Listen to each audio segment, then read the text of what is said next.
ज्ञानतिमिरन्दस्य ज्ञानं जनाशलाकया चक्षुर्मिलितं येन तस्मै श्रीगुरवे नमः।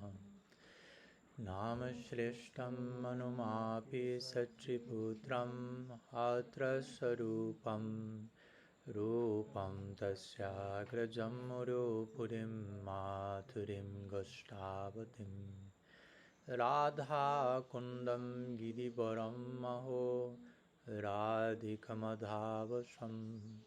प्राप्तो यस्य प्रतितकृपया श्रीगुरुं तं नतोऽस्मि। पञ्चकल्पतरुभ्यश्च कृपासिन्धुभ्यैव च पतितानं पावनेभ्यो वैष्णवेभ्यो नमो नमः। निखिलाश्रुतिमौलिरत्नमालद्युति निराजिता पदपङ्कजन्ता आजीमुक्तकुलैरुपश्यामनं परितस्त्वं हरिनाम संश्रयामि। अनार्पितचरीं चिरात् करुणयावतीर्णा खलु समर्पयितुं नतोज्ज्वलराशिं स्वभक्तिश्रियं हरिपुरता सुन्दराद्युतिकदम्बसन्दीपितः सदा हृदये कन्धरे स्फुरतु वासचिनन्दना।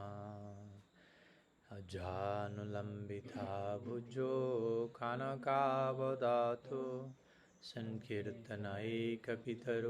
कमलायतक्षो विश्वम्भरो द्विजावरो जुगधर्मपालो वन्दे जगत्प्रियकरो करुणावतारो। लादिनी शक्तिस्वरूपाय गौराङ्गसुहृदाय च भक्तशक्तिप्रदानाय गदाधर नमोऽस्तुते। हे कृष्णा करुणा सिन्धो दीनबन्धो जगत्पते गोपेश गोपिकान्त राधाकान्त नमोऽस्तुते। राधे वृन्दावनाधीशे करुणामृतवाहिनी कृपया निजपादब्जादस्यान्मह्यं प्रदीयताम्।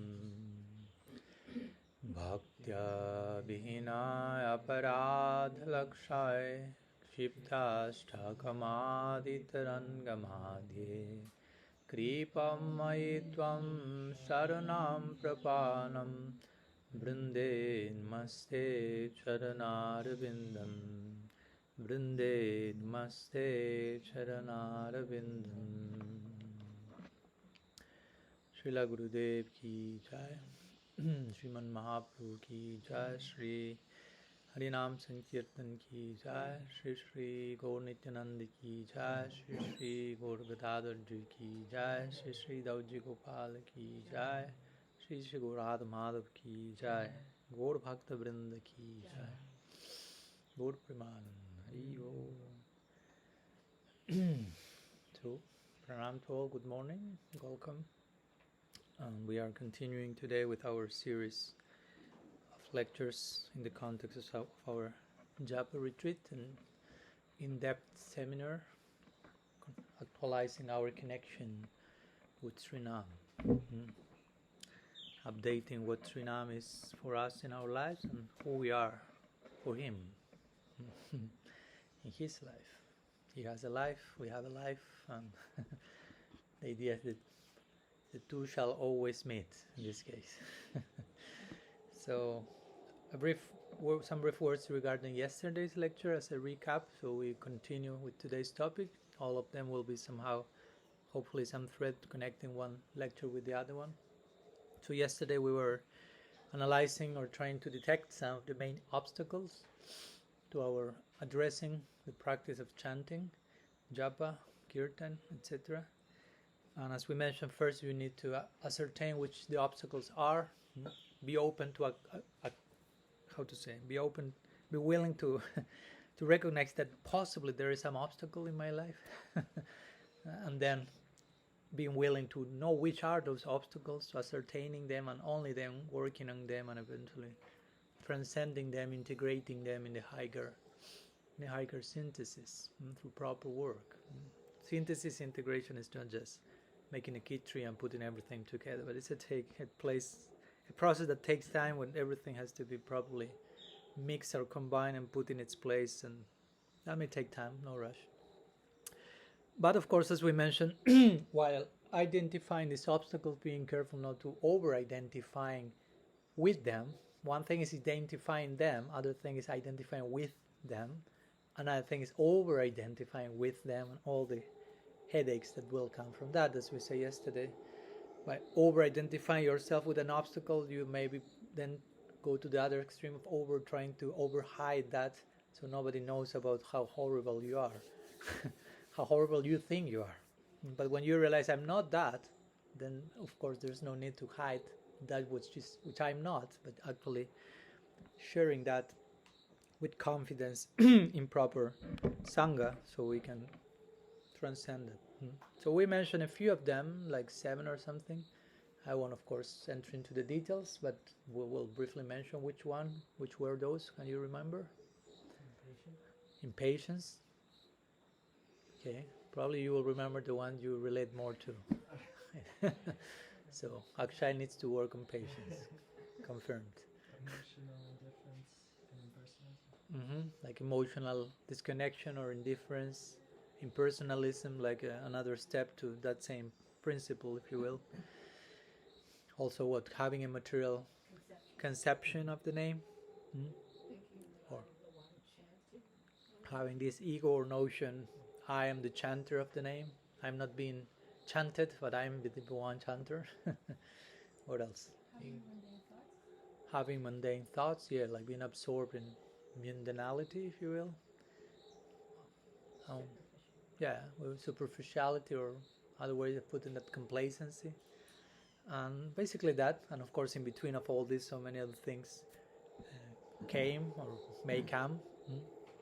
And of course we were invited to do some homework in that regard, trying to go deeper into our own situation in connection to these obstacles, and what do you think may be the best steps to take in our specific situation. And of course, not only we try to speak on the obstacles on the don'ts, but also we try to to concentrate on the positive counterparts of each of those, no? Which is the positive virtue, the positive attitude, the positive principle to invoke. So the negative, if you will, side of the coin may be transcended. So today we will continue in that same light spirit. Today we will be addressing the 10 NAMA-APARADHs, or sometimes called as the offenses to the chanting. And as we will see, generally we may hear them as something that we should not do, and it's okay, but also we'll try to put some strength of what we should do. And probably by concentrating on what to do, what not to do will be included in the equation. No, we may not even have to think about that, but again, sometimes in Shastra, my Guru Maharaj likes to say the best defense is a good offense. Of course, here offense doesn't mean aparad. No, but good offense to counteract actual offenses, actual aparad. No, the best.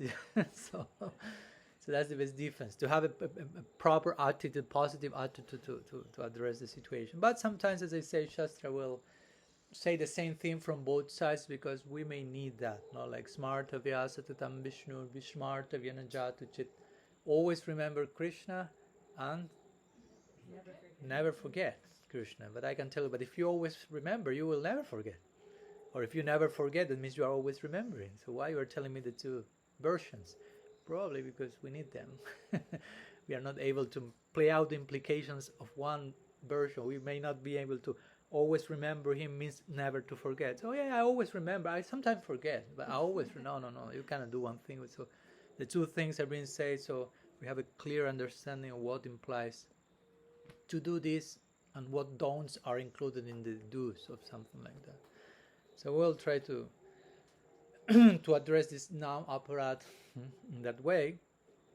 But to begin with, before going to the list of 10 and trying to elaborate upon each of them, As we already mentioned, the idea is whenever we speak about not only aparadha but any topic, and we are addressing many of these delicate truths or situations about our life, our practice, our journey, it's always important to deal with all these things in a way that gives hope to us, has a positive content, is sustainable in the long run, middle, long term of our practice. We embrace our sadhana in a way that it becomes user-friendly and joyful, not like we feel like a torture, like something that I'm begging and praying for it to be finished, so I do what I really like, or that's not the idea. That won't last for too long. So we have to deal with our practice, to deal with bhakti, with Krishna consciousness in a healthy way, or in a non-neurotic way, if you want to put the other side. Sometimes that may help. Healthy implies non-neurosis. No? Again, if I say you have to be practicing in a healthy way, yes, Maharaj. No? In a non-neurotic way. Oh. But that was the same thing with healthy. I was implying the other thing, but sometimes we need... No? So today's topic, aparadha, I've sometimes seen that it's been unfortunately taken or explained or understood in terms of neurosis, basically. Like you are inoffensive, or you use the word to threat, to create fear, to throw someone in a guilt trip, and sometimes to even manipulate other people. Like, don't do that, that's offensive, do this or this. And the main impetus is fear. No? And we are not here to practice bhakti with fear. Fear has not to be the motivating force. That won't take us to Vrindavan, for sure. Even Vaidhi Bhakti sometimes is considered a type of devotion which includes this idea of fear, in the sense of, oh, I will do what the scriptures say, because if I don't, this will happen to me. So I'm afraid of the consequences of not doing what I should do, and that's why I'm doing that. So okay, that's something, we have to begin somewhere. But Raga Bhakti, the path to Braj, and that has nothing to do with this type of calculation and fear, but total confidence and total, again, positive content. Raga Marg means the path of passion, positive passion for Krishna, attraction, irresistible. And Krishna is the all irresistible, so you can be pretty passionate about the all attractive, irresistibly attracted. So that's the main emphasis. So if we speak about aparadha, be careful not to do that in a way that we are promoting a type of fear that actually diametrically opposes the spirit of positive passion we want to develop. So how to define the word aparadha in a sustainable manner, if you will, in a sustainable way, in a user-friendly way, in positive terms. And again, this is not only with aparadha. I remember one lecture in North Carolina, I think it was in the house of Kanuram Prabhu. We were explaining Brahma Stuti, but somehow some other topics came, I think because the previous class we had some interaction in the house of, what's his name? No. Amal Sham, Amal Sham Prabhu. Not Tulsag, yeah. And somehow there was some confusion about something I was explaining, and there was some devotee feeling like there was some promotion of a guilt trip or something, which of course I do not blame that person. If you think that there's a guilt trip being promoted, we don't want that. Of course that was not the case, but at least in my intention, one can perceive that, okay, we have to clarify. So we spoke after that, reflecting on that. Of course, sometimes we need to upgrade or update our whole Gaudiya glossary sometimes, not only the word aparadha. That day we were speaking about aparadha, and that triggered an experience of guilt trip.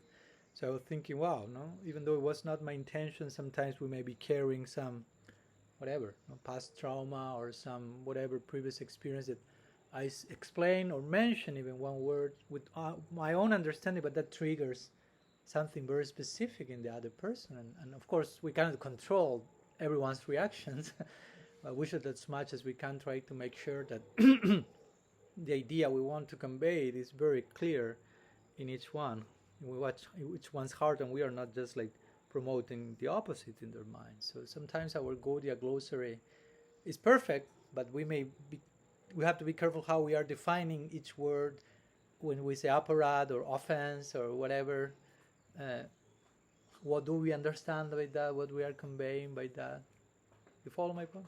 Now, if I say surrender, that can be a pretty heavy word. You can send someone to the madhouse with that word if you are not able to properly explain that. And for that, first you have to understand that properly. Total surrender, divine slavery. This concept that we receive from our gurus, in poetic terms, deep terms. But for us, again, our DNA, our past samskars will go to the Google search, slavery. No, I don't like slavery. Yeah, but this is not the slavery you don't like. This is the one you will like. Surrender. I don't want surrender. Because our idea of surrender, someone is pointing with a gun to me and surrender. I have no other option. I mean, this is a voluntary one. And again, aparad, and so on. So it may be good exercise to update some of those, the way we express some of these things. So again, aparad, today's topic has nothing to do with a guilt trip. Just in case, I'm giving a caution in the very beginning. It has nothing to do with increased shame or guilt or this type of... I'm not bringing whips here, and I will give one to each of you. So, okay, now comes aparad 1, aparad 2, and so on. No? But basically, the very word, the very definition of the word, etymologically speaking, aparadha. Aparadha. Apa means without or against, and radha, if you want to make the more immediate interpretation of that, means Sri Radha. And Sri Radha is the personification of love. So that which goes against love, that which goes against our main interest in life, love. Or that place, if apa is without, that place where love is not present. No? That attitude that is like preventing you from the experience of love, basically. Sometimes it may be more user-friendly to describe aparad in those ways, which is not like some fancy imaginative explanation. It's what the etymological meaning of the word means, aparad. Or if you want to take more literally, if you say NAMA-APARADHA, what means Nam? Or who is Nam, sorry. Who is Nam? So, NAMA-APARADHA means Krishna without Radha. Do you want that? You want Krishna? You want to deprive Krishna of Radha's association? Actually, the goal of our life is to see how we can put them together again, how we can reunite Radha and Krishna constantly. That's the whole dynamics and currents of the Lila Braj, how we can make the union of Radha and Krishna attain consummation again, over and over again, not how we can separate them. So now aparad will mean that unfortunate abode, if you want to put it like that, where Krishna, which is Nam, is existing without Radha. No? As Srila Prabhupada say, Krishna is very beautiful, but next to Sri Radha, he is the all attractive. He's especially beautiful. Like implying without her, he's not the Krishna we are interested in. No? We want a particular version of it, of him, of Krishna. Srila Syamara said the other day, no? Have you seen Krishna? The Krishna I want to see is not easy to see, because he's not alone. It's not only to see him. If I'm seeing him, I'm seeing many other ones next to him, around him, that makes him who he is. If I take Radha, Lalita, Vishaka, Madhmanga, Subal, Yashoda, if I take them out, I mean, what remains of Krishna? As our Guru Maharaj say, you deprive the absolute from their Shaktis, from the personified potencies, from their associates. What remains is Brahman, indeterminate absolute. Without that love, Krishna becomes indeterminate. So we don't want that. So now aparad, in that sense, you can connect that again with impersonalism. In that sense, you are making Krishna less of all that what he can be, if you will. No? And of course, we become much less of what we can be. So that basically means aparad, to go against love and therefore being deprived of the proper conception and association with the object of our love, Radha and Krishna combined. And as we will see, because but basically aparadha will have to do with going against love, which of course sounds like a madness, but we may be pretty mad yet. So, but aparadha means like this in Spanish: you are biting the hand that is feeding you. So when it's feeding you, you instead of saying thank you or trying to give something in return, you buy the one who is feeding you, saving you. So of course aparadha will in scripture many ways, many times it has been mentioned how aparadha is not something, it's something that will make bhakti take a distance from us, because our attitude is not the best. It's not that aparadha is more powerful than bhakti. It's not that because of aparadha bhakti disappears because it has been devoured by aparadha. It's just that Bhakti Devi doesn't feel comfortable enough in that situation, and to help us, and also to help us not to commit more aparadha, she retires. So we stop attacking her, if you want to put it like that. So that's part of her humility and nobility and dignity in that sense. So my Guru Maharaj, in that sense, when he speaks about aparadha, he makes it clear aparadha doesn't have to do so much with with committing some mistake without knowing that that was not supposed to be done or something like this. Because sometimes the realm of aparadha is extended again to that level, and it starts to become neurosis. Like you walked on the shadow of the brahmachari. I curse you to become a lizard now, or whatever. As we spoke the other day. But I didn't know I shouldn't walk on. Okay, you didn't know. It's not aparadha. Aparadha has more to do with having the wrong intention, knowing what you are supposed to do and not doing that. So again, ideally that doesn't make sense, and we shouldn't do that. But sometimes we do very particular things. We are very particular beings. Sometimes we know some things we shouldn't do, and we still do them.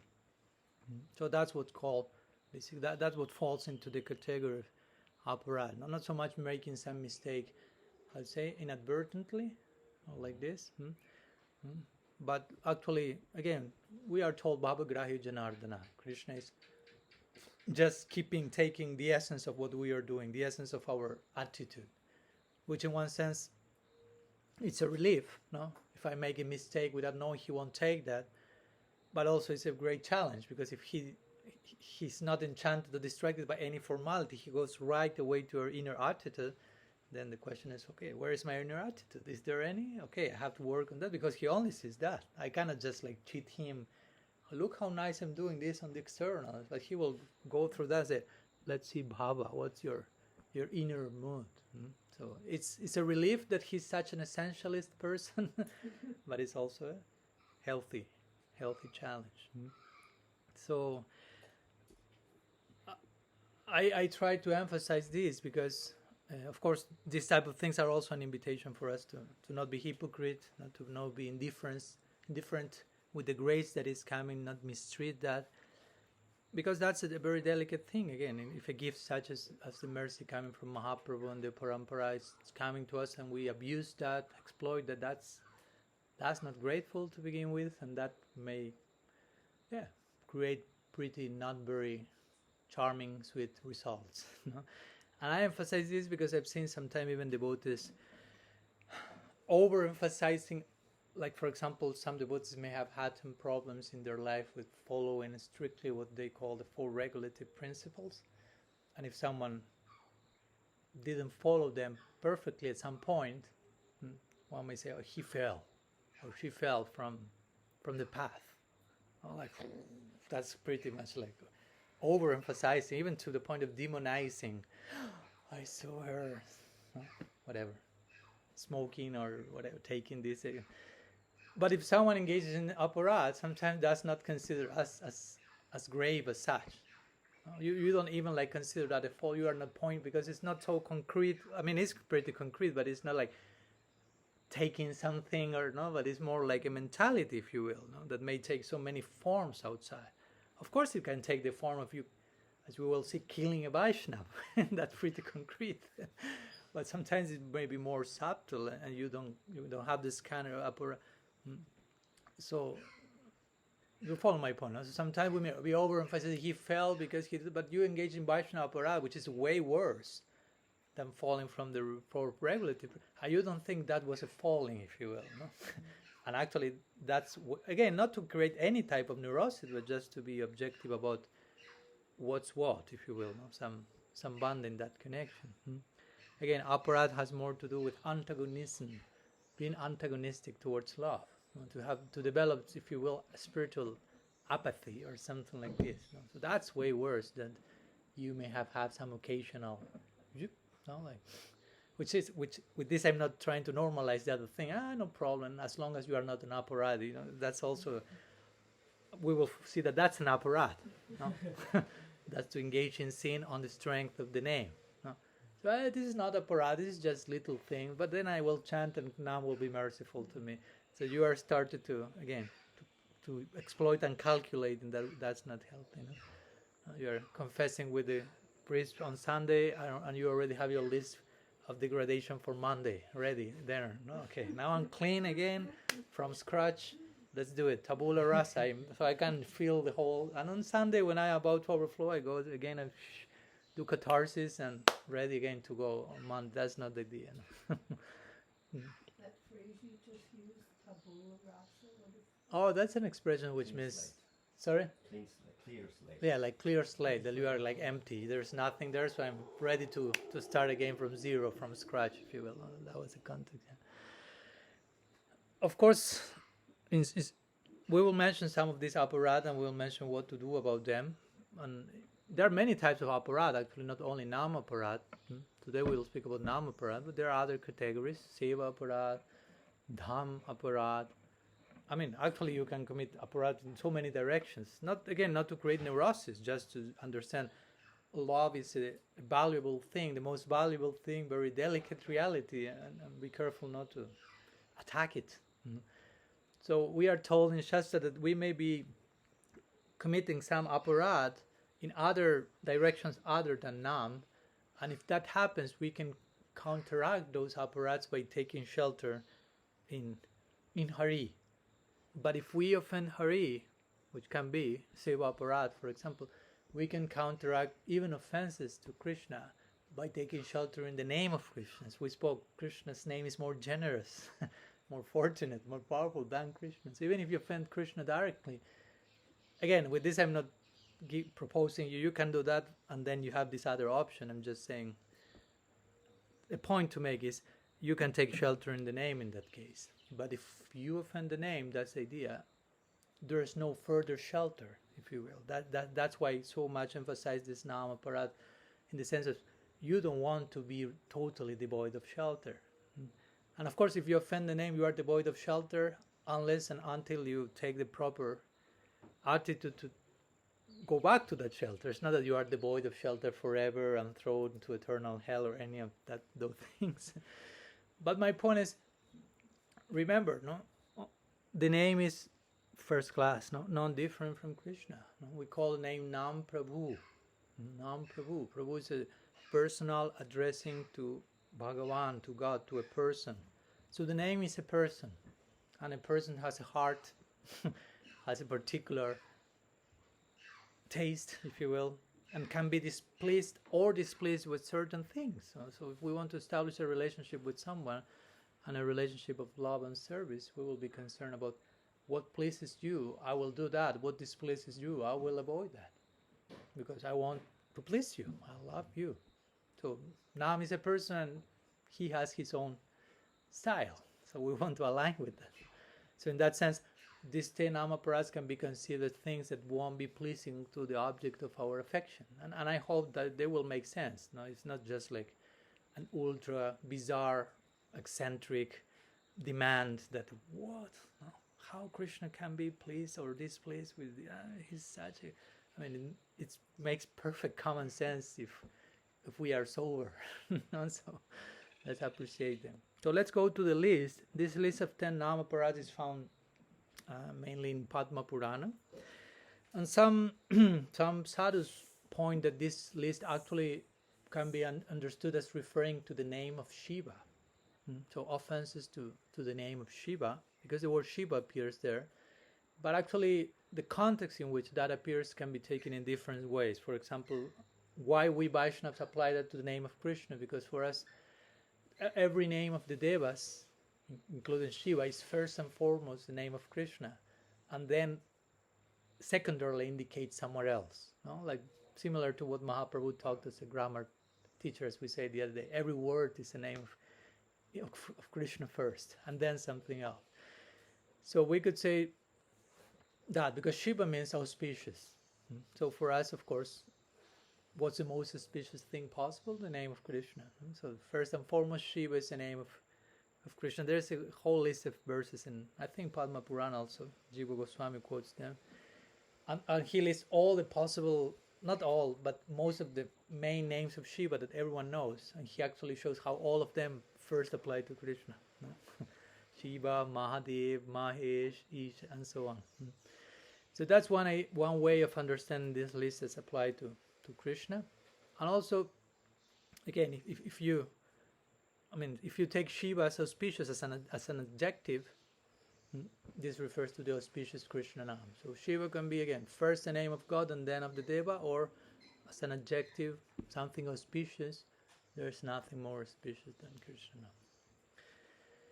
name. So that's it. Let's go to the 10 NAMA-APARADHs, beginning with the first one, which is Satam Ninda. I mean, I don't have a whiteboard, but it's Satam Ninda, which means to offend the sadhus, the Satam. Satam is another word for sadhus. Dharma pritokai tavotra paramonir matsaranam Satam. So that refers to those who live for Sat, who live for the truth, who are truthful, who are honest, who have authentic people. That's another way of saying a sadhu. So Ninda means to offend the sadhus. So in one sense, this will be considered the worst of all aparadhs. In other sense, many aparadhs will be considered the worst. No? As you will see. As our Guru Maharaj gave a lecture some months ago in Poland, as I told you the other day, which is the most important member of the Panchatattva. And he explained, it can be all of them, depending from where you approach them. So which is the worst aparadh? It can be all of them, or most of them, depending which point or emphasis you want to make. So why Satam Ninda can be taken as the worst of all offenses? What does your devotional logic tell you? Sumati. Because we receive the holy name from the sadhu. Yeah. These are linked to That's sadhus are linked to Krishna. okay. That's a way. Yeah. That may be even more applicable in the third one. That is like a version of this, which is connected with the Guru. But yeah, it's also applicable. No? Yeah, but in general, of course, the principle is Bhagavan loves his devotees. That's who Bhagavan is. The Bhagavatam is saying Bhagavan Bhakta Bhaktimam. That's a very unique definition of Bhagavan. Generally, we know the famous definition of Parasara Muni. Bhagavan is he who has these 6 Aishwaryasya, all these opulences. But Sukadeva Goswami says Bhagavan Bhakta Bhaktimam. Bhagavan is the Bhakta of his Bhaktas. That's Bhagavan for us, the devotee of his devotee. So you can imagine how much Bhagavan is. His identity as Bhagavan is dependent on his identity as a devotee of his devotees. So if he is who he is because of his devotees, if you attack his devotees, I mean, you don't think that he will be pleased by that. And he's not different from the name. So the point is, Srinam loves his devotees. Bhagavan loves his devotees. They are his heart and vice versa. So he won't tolerate if you are attacking those who are most dear to him. Again, that's the logic of love. We may like to say, okay, God is impartial to all, but here we're speaking about Krishna, who is especially partial to his devotees. He's partial to those who are totally given themselves to him. He remains impartial by doing that, by being like that, actually, because he's giving himself fully to those who are giving themselves fully to him. So he has to reciprocate accordingly. So if you attack those, of course he will do something about it. He won't say, I'm impartial, keep attacking my devotee. No, that's not how love works. So he won't tolerate if you attack those who are dear. Again, the idea is, if you're a sincere practitioner, that will never happen. If you understand how dear the Vaishnavas are for Bhagavan, and you want to love Bhagavan, and you want to love the Vaishnava, you're immediately protected from this offense, but just in case the point is made. Because again, the Vaishnavas themselves are also the givers, as Sumati pointed, the givers of the name. So if I'm attacking the one who is giving me the name, I cannot expect that the name will flourish in my tongue. It's again biting the hand that is feeding me. So Skanda Purana unpacks this first offense and mentions six possibilities of how you can offend the devotee, from the grossest, if you will, to the more subtle, if you will. So the grossest is to kill a Vaishnava. Hopefully that's not planned in your today's agenda. So to kill a Vaishnava. Again, one may say, Maharaj, I won't do that. Okay, but just in case, it has happened in history. So just in case the point is made. Don't kill a saintly person, of course. Well, sometimes saintly persons are killed, especially killed, so for being saintly. So don't kill a saintly person. Second, don't blaspheme a Vaishnava. No?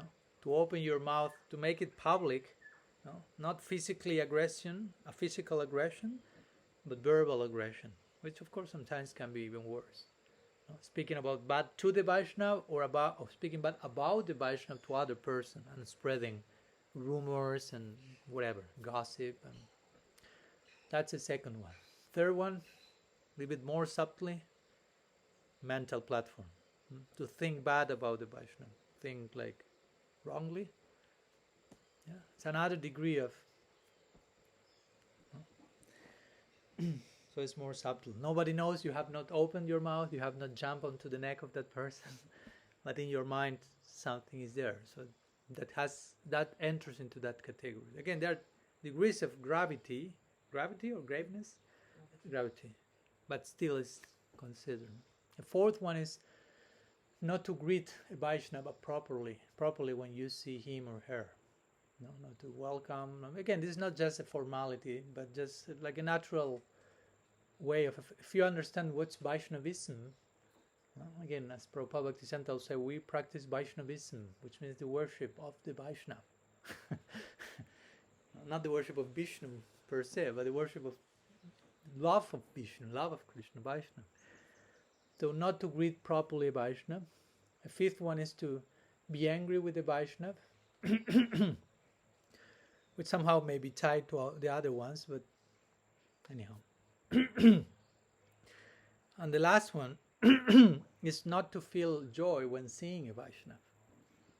So it's another way of putting something similar. You see a Vaishnava, you see someone, and of course when you say Vaishnava, there are so many degrees of Vaishnava, but nonetheless, if the principle of Vaishnavism, the principle of sanctity, of someone willing to establish a life, divine life, is there, and that person is coming, even though that person still has many mistakes and things to work on, still is a Vaishnava. So if we don't separate, what your homework yet and your Vaishnava side, and you just, this guy is coming again. And you're like, I have to see his face, I have to say hello. And you lose sight of the Vaishnavism in that person.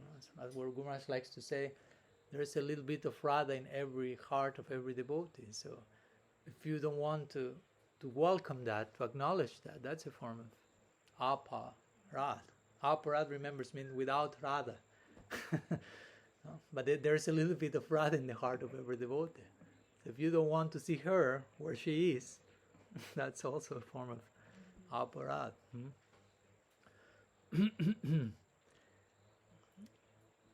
In this connection, it's interesting that in Shastra we find that sometimes we are prevented from engaging in not so much aparadha, but even sin, like sinful activities, and it says be careful with lust, with anger, with greed, with envy, which of course we are not promoting them, but also we know that those are not actual things that will affect bhakti directly as aparadha does.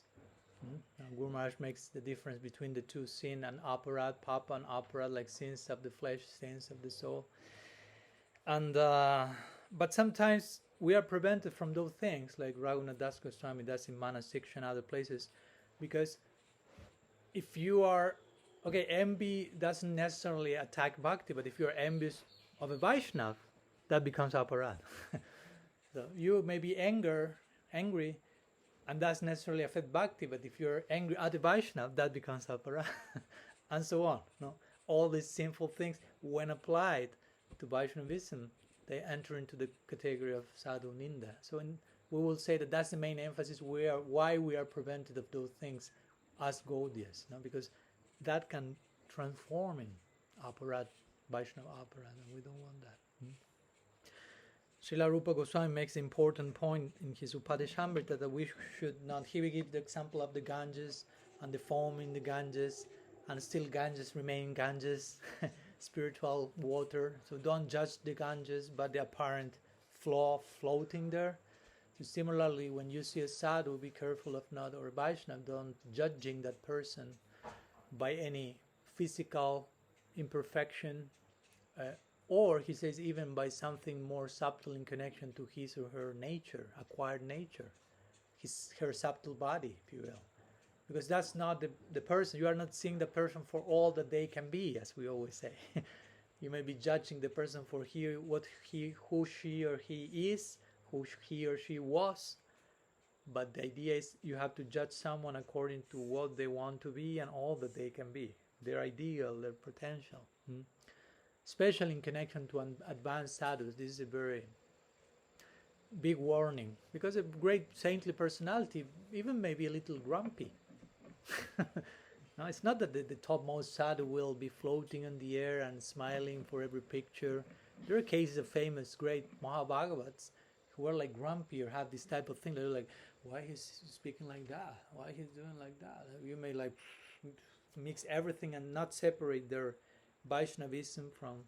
Of course, this is not an excuse to be angry and, oh, this is part of my lila or something. But in some cases, Krishna will keep some of those things. But in the context of pure devotion, that little grumpiness, if you will, becomes like an ornament, if you will. Even in the lila, you will find that.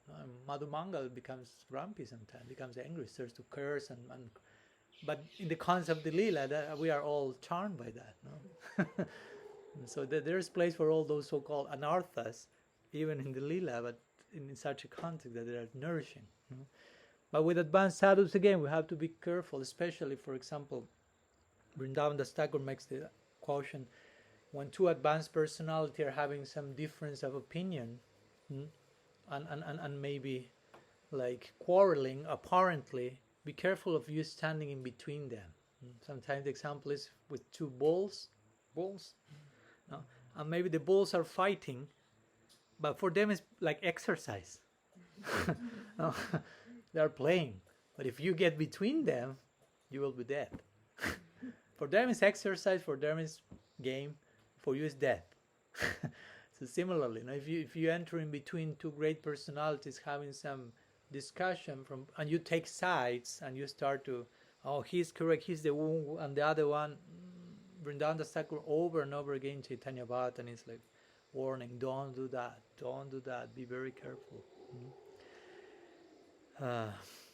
So again, to attack a bhakta basically means to attack bhakti. Take it like that. I mean, to show disrespect by verbal, physical, mental aggression, to urging others to see the Vaishnava poorly, or secretly degrading that person in your own mind. All those falls in the category of violence to Bhakti Devi.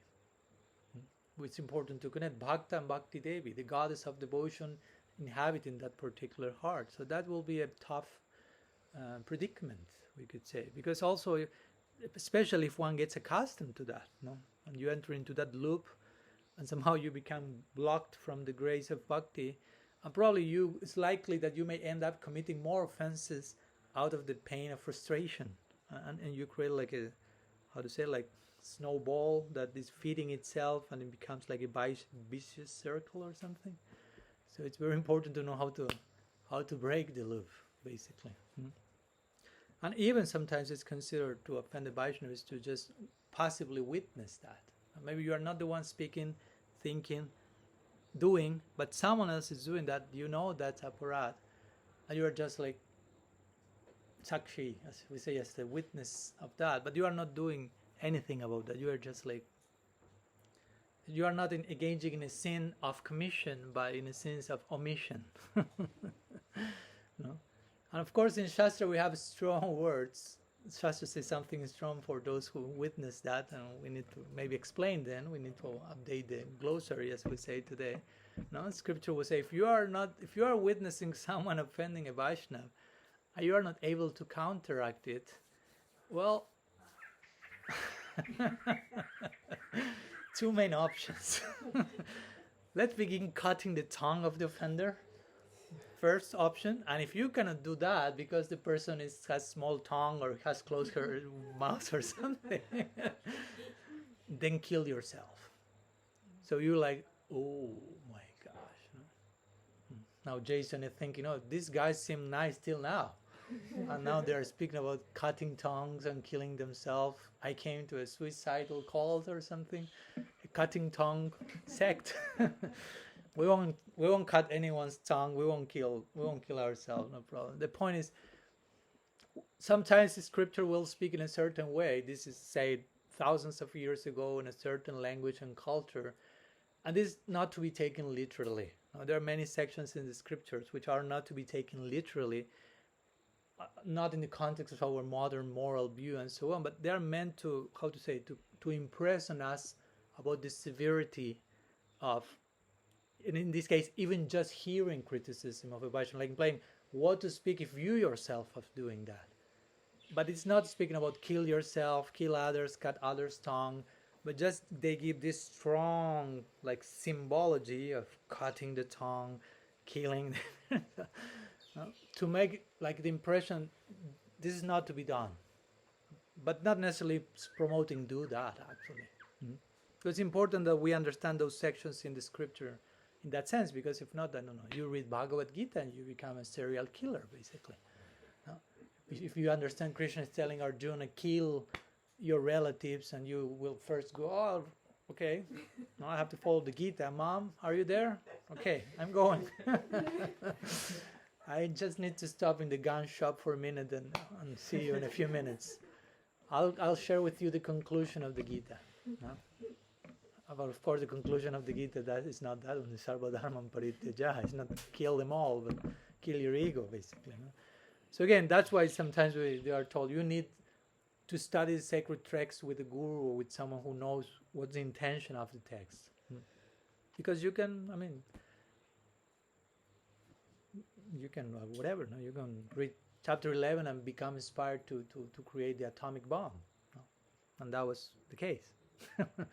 The creator of that got inspiration from the Gita. So that means, that shows parampara is necessary. Anyhow. So the idea, of course, in this particular case, if you witness someone offending a Vaishnava, you should basically try to counteract the offense in the sense of trying to help the person to understand that's not good what you are doing. And if that's not possible, then you are invited to leave the place, basically. Period. No more than that. Everything else is to make it clear how severe that can be. And of course, how to eradicate offense to a Vaishnava, whether we engage in it or not. Common sense replies, if I became aware of that, I'll try, as my Guru Maharaj likes to say, if you offended a Vaishnava by physical aggression, hopefully not, you have to offer your body physically to render service to that person. If you offended the Vaishnava verbally, you have to beg forgiveness through your mouth, if you will. And you have committed offense in your mind, you can beg forgiveness from your mind. Again, not like then in my mind it will be more comfortable.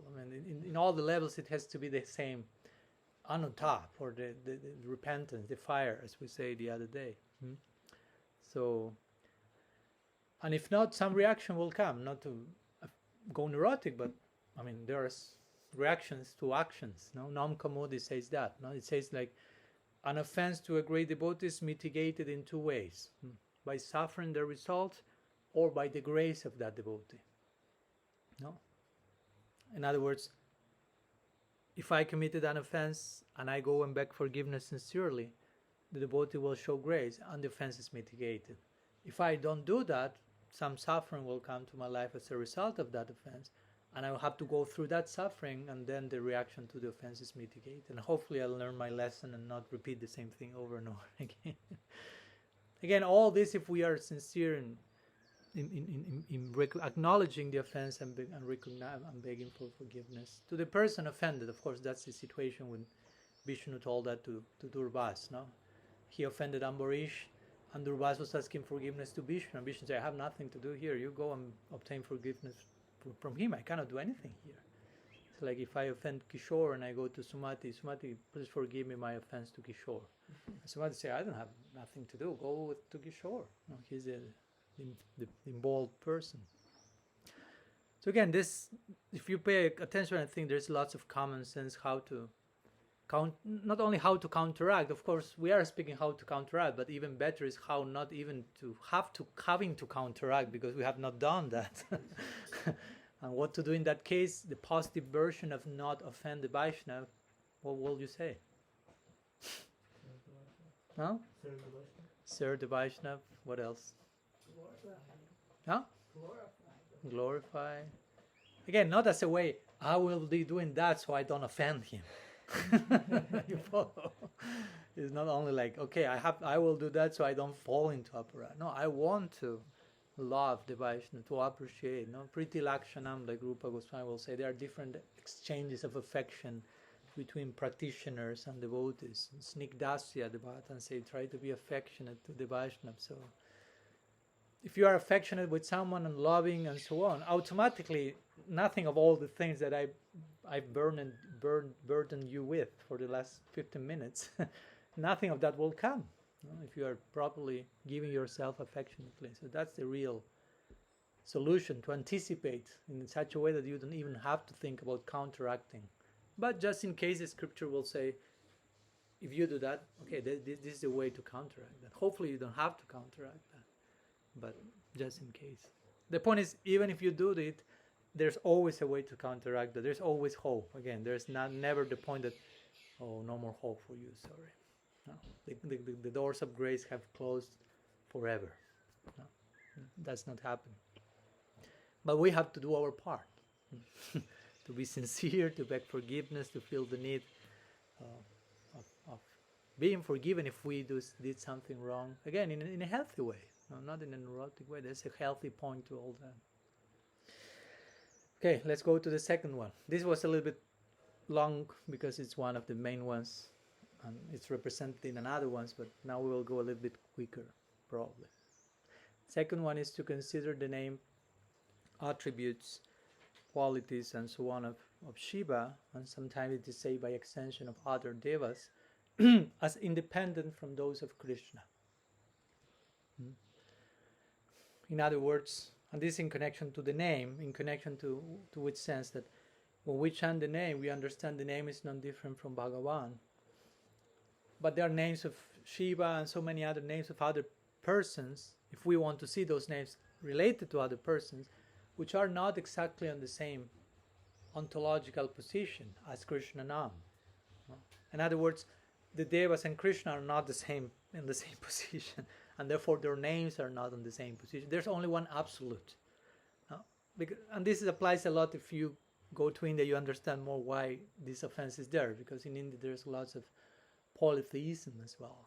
At least that's how many people understand revelation, not because revelation necessarily is promoting this, but many people have their own endless pantheon of personalities, so they know who to pray according to what they want or what they need. Okay, in this particular desire, Ganesh. With this one, go to Parvati. This one, Mahadev. This one, Saraswati. Okay, so they have their own, everything fixed, if you will. To Vishnu, no, better don't go there. Just Yaham and the green, he may take everything away from you. So, no. Just be careful in that direction. Watch out, all those blue guys. No? Vishnu, Krishna, we're aware of that. So the point of this offense is that basically try to give Bhagavan his own throne, his own place of honor, and that's his supreme position in connection to every other living entity, including Shiva. There's only one absolute truth. Of course, Shiva Tattva is another topic altogether, but there is a difference established between us as well, Krishna, Vishnu, and Krishna and Shiva. And of course, this doesn't mean disrespect the devas, no? Because we can go to that extreme and start to insult, and these devas are like this and are like that. They are bhaktas. Most of them are sakama bhaktas, which means devotees with still some material desire in that.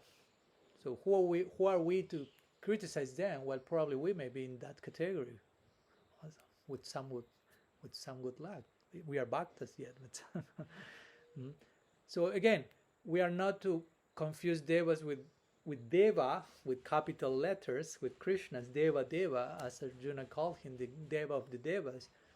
No, he's the deva of the devas, then the devas. No? Gods with capital G, God with capital G, gods with non-capital G, small g. Okay. So that on one side, that on the other side, that doesn't mean you will criticize the devas. You will properly respect them as devotees. And at the same time, doesn't mean you will fall again into polytheism and everyone is the same and you make a hodgepodge, theological hodgepodge, and everyone falls there. Because that's offensive. But again, amani namanadina, you have to still respect everyone. What to speak of respect the devas? You have to respect everyone, every living entity, etc. And as we say before, every name of the deva, all of the devas and all of their names, first and foremost are a name of Krishna.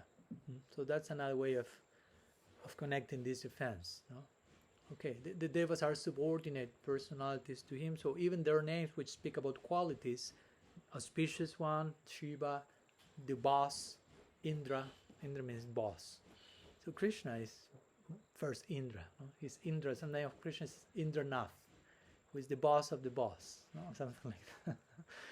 So all these names of the devas are first names of Krishna, as we say, even single word. So we could say that the way of, again, counteracting the offense or even not falling in that to begin with will be to have proper sambandha gyan, to know who is who, what is what, and how to relate with everyone and offer proper respect to everyone accordingly.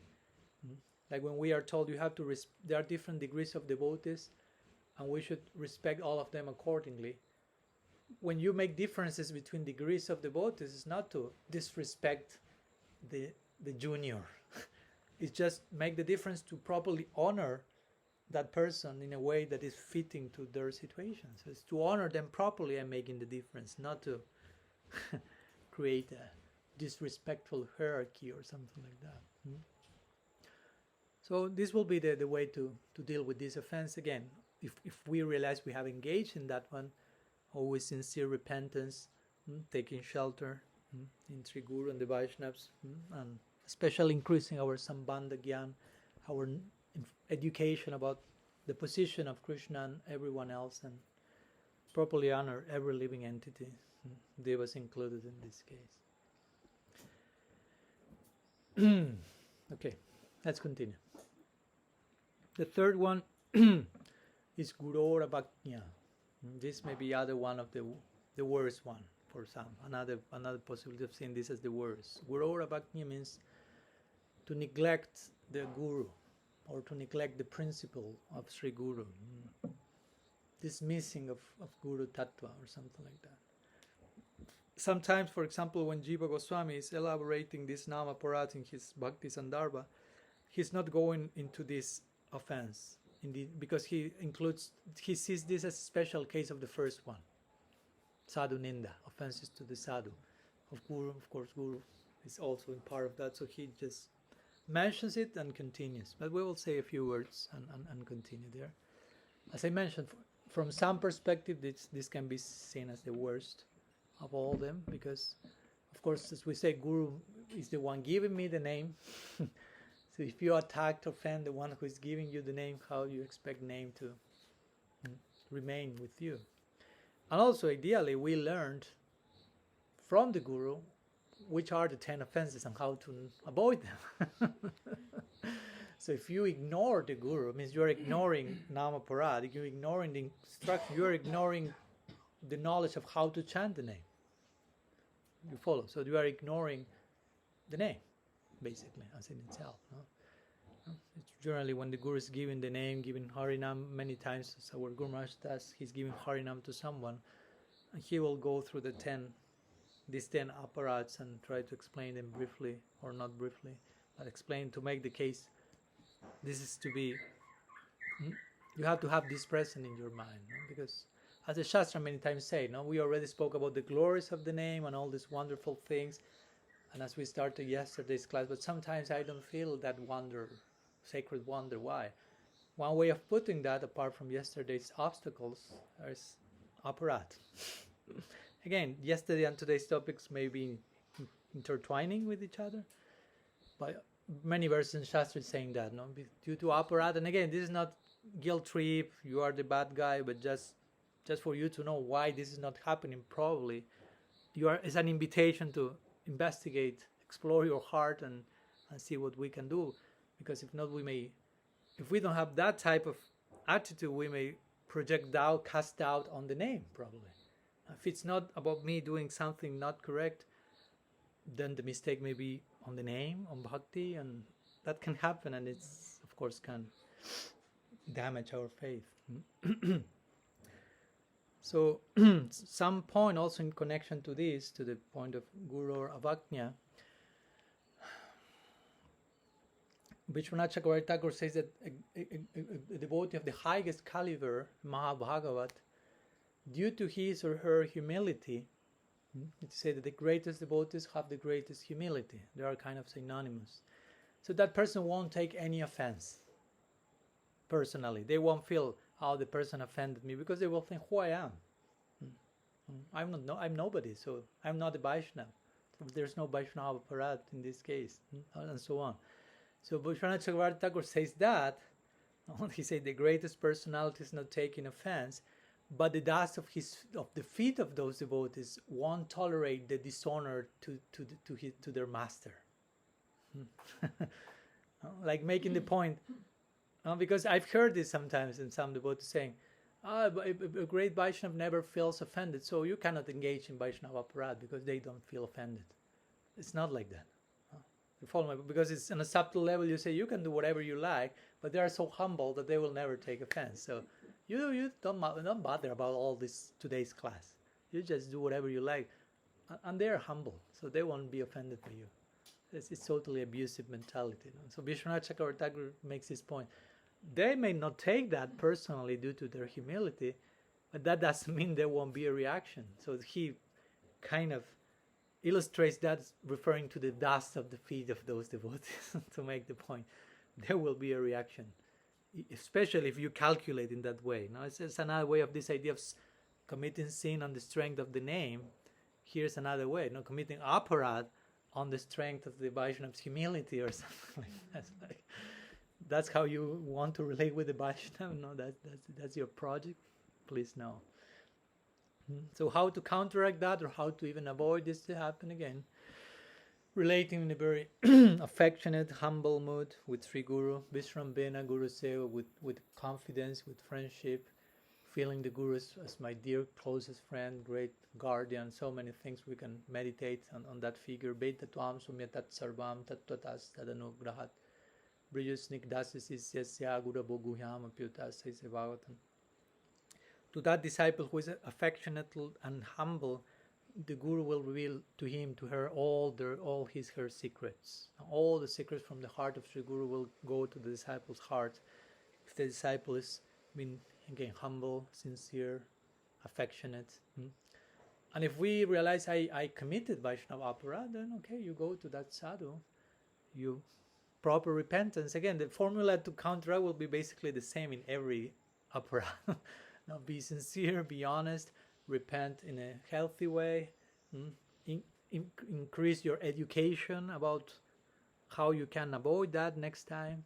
And naturally, if you are sincere and affectionate, Srila Gurudev will forgive, of course. It's not that I don't forgive you. No. The forgiveness is there, the humility is there, but we have to do again our part. As nice disciples, no? Nice section to get further some scars about how it looks to be a nice disciple. You can study when Krishna was himself a disciple of Sandipani Muni in the Gurukul along with Sudam, and they were serving their Guru with so much dedication and simplicity and joy and affection, and going through hardships for the pleasure of their Gurudev, but so much came from that in both directions. So it's important to make some also effort in not to neglect the principle of Sri Guru. Don't be neglectful when serving Sri Guru or pleasing Sri Guru.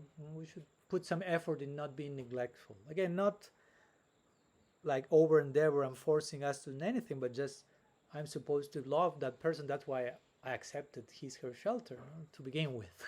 So I want to give my life in that direction. Sarva Artha Atmarpanam Guru, says the Bhagavatam. That's it.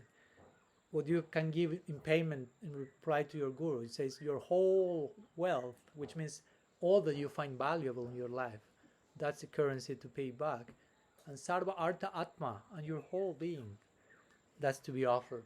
Why? Because to begin with, that person is offering that to you even before you start to die. So it's not an abused or a dysfunctional relationship. Actually, if everything is in place, that's coming to you in the first place. So just now you are invited to reciprocate accordingly or something. So some words about Guru or Bhakti.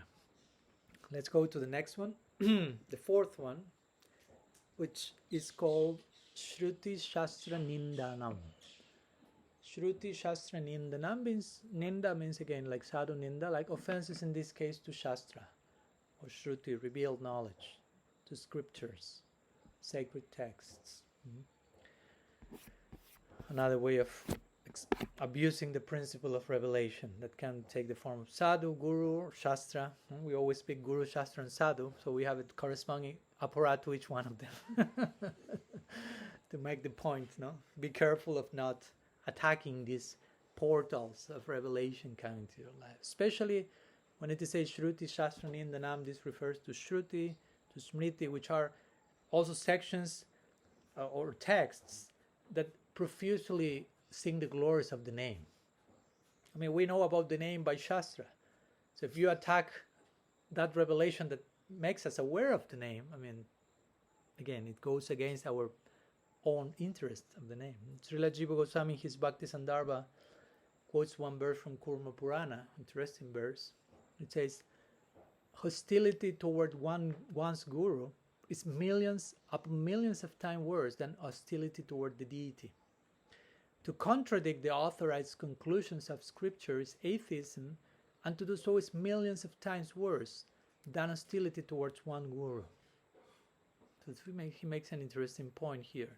He presents like offense to Shastra is worse than offense to the guru even. As we say, no, every offense can be seen as the worst here. So why criticism of Shastra is described as even more, how do you say in English? Grievous? Grievous? Grievous? Grievous. Okay. Why is mentioned as more grievous than criticism of the Guru? Because the Guru derives his own authority from Shastra. No? As we know. Whenever we hear the definition of Guru, immediately, Shabdi, Parecha, Nishnatam, he's expert in Shastra. You know, if you take out Shastra, Guru is no longer Guru, basically. No? He's based on Shastra. We know the symptoms of the Guru from Shastra. Shastra is defining who is a Guru. So in that sense, the emphasis is made to offend Shastra is even worse than to offend Guru. I mean, includes the offense to the Guru, because you can know who is the Guru by Shastra. And again, how to counteract this, or how not to hopefully fall into that, having proper awareness of the principle of divine revelation of Shastra, honoring, respecting that. But if not, we can, as we can offer, if we offend Guru, we can go to Srila Gurudev, fall at his feet, her feet, beg forgiveness, and so on. In this case, if we feel we have offended Shastra some way or another, by whatever, distorting its meaning or trying to explain it away according to our particular desires, who knows what, we can go to Srimad Bhagavatam, who for us, this is the king of all Shastra, And we can offer some flowers and tulsi leaves. It is said like it's a person, if you will. No? As you go to the guru and you offer pranam to the Bhagavad and offering a little bit, no, to this essence of all Shastra, and begging for mercy to overcome this particular tendency, this particular offense. Which again, all this is connected with the name, remember, because if you go to the Bhagavatam, the glories of the name are extolled there. The whole Bhagavatam is about that, as we will see. So try to always keep in mind how all the things affect your chanting, if you will. They're not just like disconnected in other directions. I was reading one of the books in the bathhouse of different devotees who had spent time with Prabhupada before his... Oh yeah, A Friend to All, something like that. Yeah, something like that. That's a very nice book, yeah. One devotee was mentioning how when Prabhupada was staying at the Radha Damodar temple, he would decorate all his scriptures with tulsi leaves. He would place tulsi leaves on all Yeah, that's a very nice thing. Of course, it's not just external thing, but it's coming from some particular, as you say, concern. Many cases before opening Shastra was speaking Bhagavad, and sometimes the whole article to the Bhagavatam is done. Now, and the Bhagavatam will be carefully like enveloped, covered by certain cloth and open in a very careful way. Again, it's not about like following a formality and you have to do like this, but out of a real concern and preoccupation with, oh, this is so special for us. No?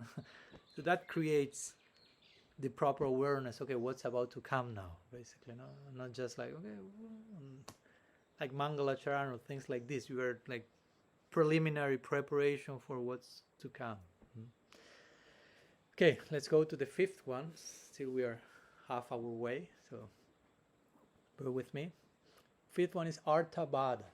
Arthabhada means like to consider that the praise of Srinam is exaggeration. Whatever Shastra says or whatever we will hear from the sadhus. Because as we say, I think some days ago, there are verses in Shastra. On one side we see that there are verses in Shastra when speak about the name seem to be exaggerated.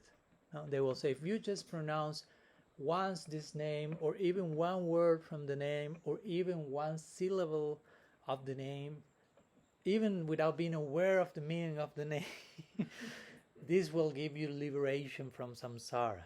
And you will like, okay, wait. I mean, that's too much. Okay, I understand name is glorious, but just half an inattentive syllable will bestow mukti. I think the author that day was a little bit like over enthused or something. No? So that's not the idea. The idea is there's no exaggeration there. Of course, what does it mean, the name, and what does it mean, all those type of things. And of course, on the other side, we know that there are certain sections of Shastra that do exaggerate, but not regarding the name, but regarding other things to promote other attainments that people may be after. And they go to Shastra, and Shastra will have sections to support their longing, if you will, no? To go to Swarga, to experience heavenly delights, and they will call the heavenly delights of Swarga as eternal. You say, oh, eternal, okay, let's go there. And we'll drink Amrita, as this is called in the Swarga, nectar of immortality. Immortality in the sense of their life is pretty long compared to ours. That's not eternal if you study the whole of Shastra. But Shastra may take some license to exaggerate, to promote something that needs to be promoted. There's place for that. But the point is, in relation to the name, whatever is mentioned about the name is never an exaggeration. But actually, we should think there are always words lacking about properly glorifying the nature of the name. That's the nature of the name. No? You can never say enough. Ikshati na shabdat. No? Always, Shastra will recur to this famous symbol image of Ananta Shesh. And at this type of moments, there always Ananta Shesh will be invoked. No? Ananta Shesh remains eternally with unlimited heads trying to chant the glories of, and then you feel according to the Mahaprabhu, Bhagavad, the name, and still today it has not reached the end of that. And it's all that's true. No? I mean, not only in one or the other. So that will be the fifth offense, to consider those things exaggerated because probably we may think, oh, but I have chanted for so many years and it's not happening what this verse says that will happen if I only chant once. Yeah, but what does it mean when the scripture says to chant once? No? And it's not considering the influence of aparadha and all these type of things. So we should be very careful not projecting our own, if you will, imperfect experience and conditioned the statements of Shastra, which are speaking from another perspective without considering the obstacles that we may keeping with ourselves or something like that. So we should be careful about this, and of course counteract this by properly educating ourselves about the, as we say on the second class, the glorious ontology of Srinam.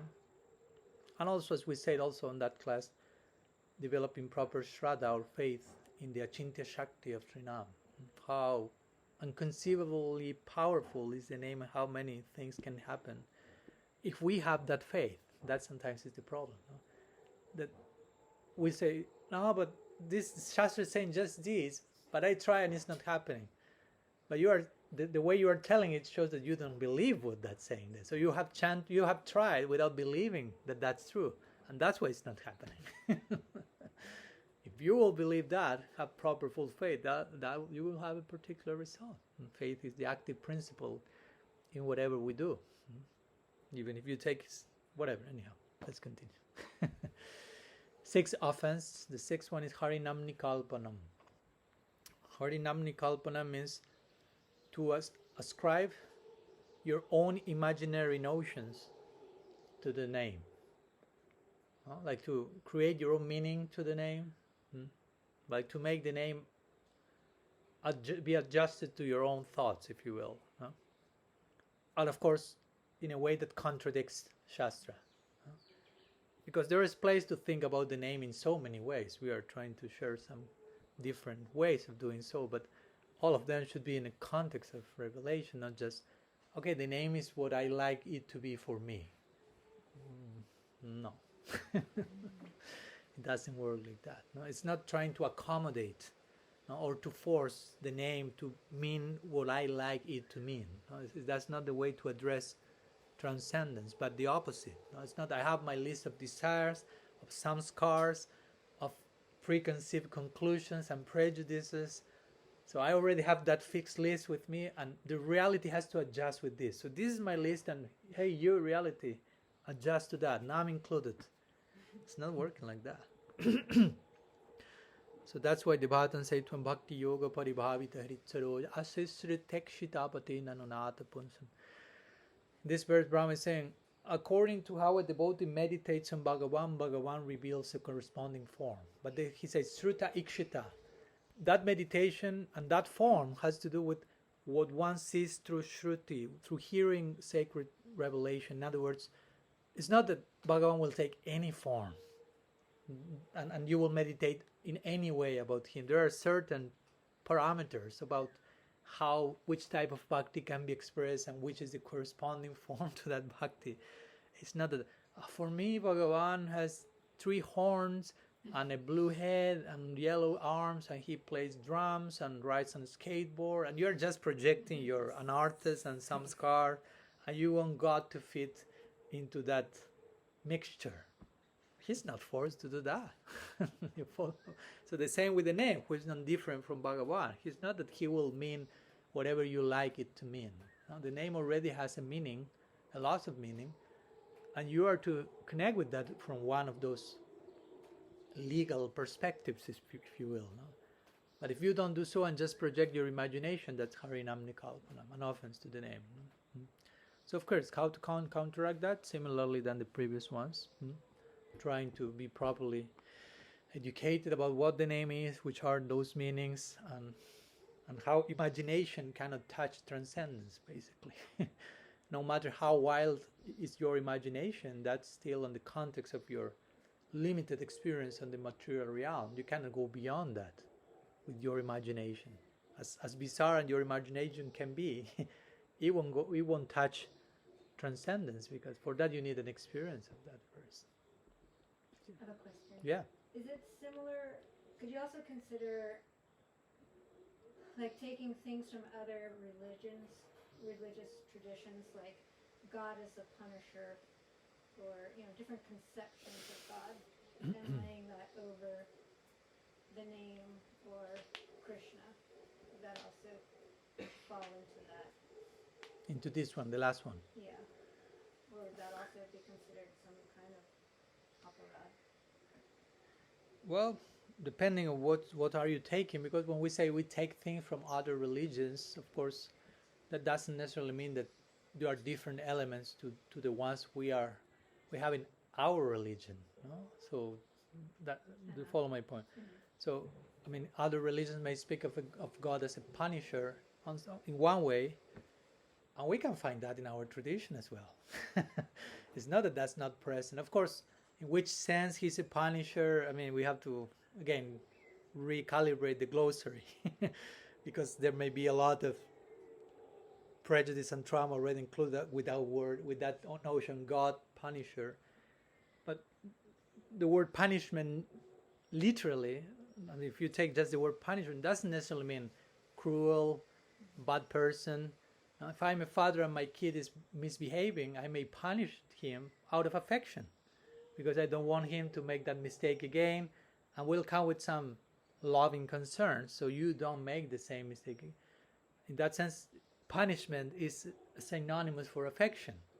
So in that sense, we can say, on a certain degree, God punishes. Of course, when we say God, that will may not much maybe apply to Krishna lost in his lila, but that function of that we call karma, if you want to put it like that, I mean, you can take it as punishment. Is mostly education. It's an educational method that we may feel as punishment, but it's an affectionate one. So my point is, there is a place to connect all that, and it's not out of our tradition. So it's not that you are like projecting like foreign ideas, but I'm not saying that you cannot do that. You can, of course, also make some mismatch and hodgepodge, and yeah, in that case, it may be considered some form of this later NAMA-APARADHA, no? Like you are like mixing things out of the, and that's of course goes back to the fourth offense, which is Shrutis Shastra Nindanam, not offend Vedic revelation, if you will. In other words, means okay, Vedic revelation gives revelation, so whatever you may take in other directions, from other directions, it has to somehow align with that, no? Because if not, yeah, it's a way of even going incurring in the fourth one. Let's go to the seventh one.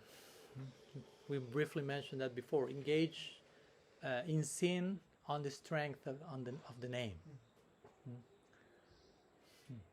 So that's again this is another one of the worst ones. No? This can be the worst as well, because it has to do with, instead of serving the name, which is the idea, Nam Seva, we are engaging the name for our own service. No? So I'm doing this sin, the reaction is coming, please Nam, be merciful, protect me. But you are not wanting to stop sinning. So you are just resorting to the Nam whenever you need, and just serve me, help me, but I continue being the same person, I'm not changing.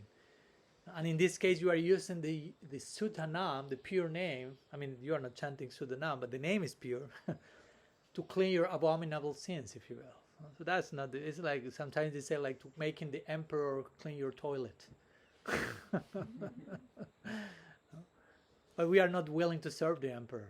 No, of course, that won't happen. The emperor, hey, can't clean my toilet. But the idea here is you are exploiting grace, basically. Instead of honoring grace, instead of serving grace, you are using grace.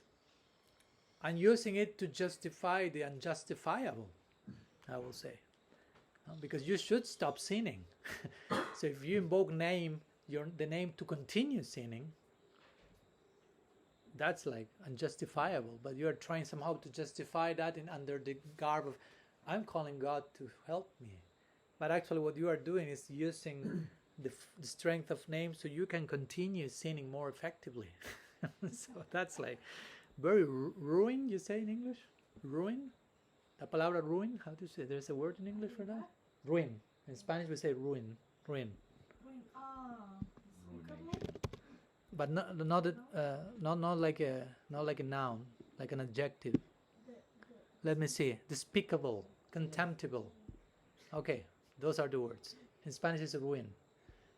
So that's the idea. And in the Bible they have this idea: do not take the name of God in vain. So it's kind of that. Interestingly, vain, you have the word vanus in Latin. Vanus means like empty. So the idea is, do not use the word of God in an empty way. Do not invoke His name in an empty way, in a superficial way, while conducting yourself superficially. Empty means superficial, basically. So don't be again, we go to yesterday's obstacle: superficiality or complacency. All of them are interconnected. So do not invoke the name in vain means do not call the name superficially, or trying to use the name to justify your superficiality, a life of sin. So be aware of those mechanisms, inner mechanisms that are preventing authenticity in yourself. This one of these, as we spoke yesterday. Those things that are preventing authenticity in my addressing the name. Or another variety of this one, not necessarily to indulge in sin and justify it through nam, but to engage in aparadha, another aparadha, seva aparadha, as we say. Okay, I can offend Doji Gopal while worshipping them, is seva aparadha, but then I can go and take shelter in nam. And whenever you engage in other aparadha, nam's still there. To calculate like that falls in the same category, basically. So that becomes NAMA-APARADHA, because this is the aparadha. You follow the point. So at the end, of course, the conclusion here is be honest, be sincere, don't be duplicitous. And if you realize you have done that again, proper repentance, proper surrendering, proper association, proper guidance, proper mercy, as usual. As you will see, the magical formula is always the same. So that makes a point always, no? Okay, all the offenses are different, but the way to counteract them, the way to avoid them is always the same. So if you keep focusing that always the same, we actually don't need to explain any of these things in detail. But we have to be focused on those things. Let's go to the 8th one, which is to equal Srinam with pious material actions prescribed in Shastra, like Karma Kanda, these sections of Shastra, and make is the same. Material piety and chanting of Srinam belong to the same category. So we can do either. It's no difference. No, there is a difference. Of course, Shastra will prescribe different ways of purifying yourself. Indirectly, it will purify. It will recommend indirectly, engage in material piety. For some people, that's where they can begin. Be a good person, be a good human, give charity, do some sacrifice, give your, how to say in English, your tithing? Tithing, okay. So something, some beginning of gratitude, acknowledge how you are being provided by the devas and so on.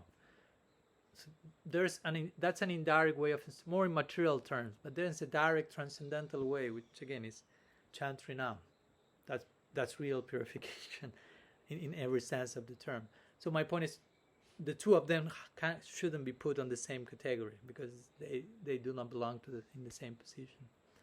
There is a place for the other one, but it's not the same. So the same, how to counteract this one: proper association, proper sambandha gyan, proper education. Everyone, all of them are, again, the antidote is unanimous to every aparadha. But again, we have to engage in this antidote with authenticity. Not just, I know what to do when I do I know the magical formula. You have to feel that, to do that. Let's go to the 9th one. Almost there.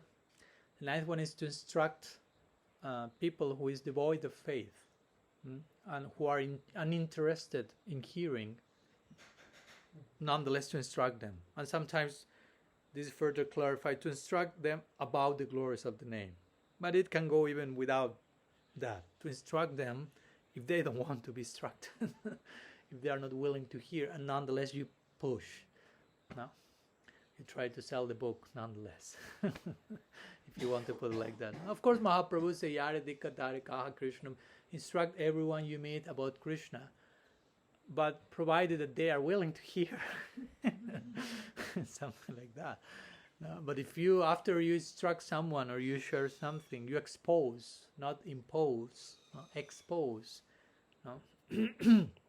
It's exposition, not imposition. If you do that, but the person is not showing interest, person is not showing faith or enthusiasm about, so you can continue speaking, then you shouldn't force that person, in the context of the name, I don't know, to take the Japa mala, no? And chant. And the person doesn't have even a clue what's going on. I've heard that sometimes. And they have been even initiated on the Sunday feast in Mass, and they don't even know that they were initiated. And they were, after that, what's the name of that person who gave me this rosary? Oh, he's your guru. What's that guru mean? What's my name? How to, all that, this thing, like, or they even done, I was initiated. What's that? What's initiation? And the person just went for casually. And of course, for some reason, the person is there, but that doesn't mean for some reason you are here. Take the Japa mala or something. No? I want to speak to force that. And that's an offense to the name. Again, you are throwing the name in a way, in an improper recipient, if you will. The recipient is not yet ready, according in terms of faith, to honor that descent. Especially that's offensive for the one giving, of course, the instruction and so on. And the Gita at the end is making that point always, not like the Gita is sharing this doctrine of love, but then says, you have to know where to share this. And Krishna says to Arjuna, do not share this with the envious person, do not share with this. Not because he doesn't want, but he knows they won't be able to take it yet. Or in the Mangala Charan of different books, in the invocation of different books, always they mention the adhikar of the reader.